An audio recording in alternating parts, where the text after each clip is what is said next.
YCP ప్రభుత్వంలో ప్రజాప్రతినిధులు స్థానిక నాయకులు కలిసి అర్హత లేకున్నా తమ వారికి పింఛన్లు ఇప్పించారని ఆరోపణలు రావడంతో రాష్ట్ర వ్యాప్తంగా పింఛన్లు తనిఖీ చేయాలని ప్రభుత్వం నిర్ణయం తీసుకుంది.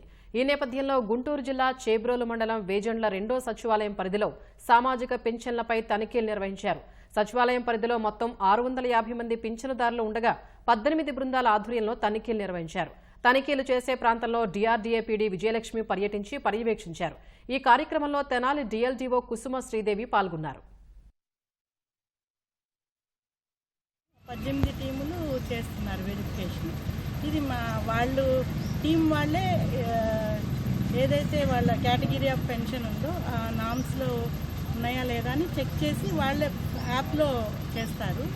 ఒక్కొక్క టీంకి 40 మందిని పెన్షనర్స్ని అటాచ్ చేశాము. ఒక గెజిటెడ్ ఆఫీసరు, ఒక సచివాలయ సిబ్బందిని అకంపెనీ చేశాము.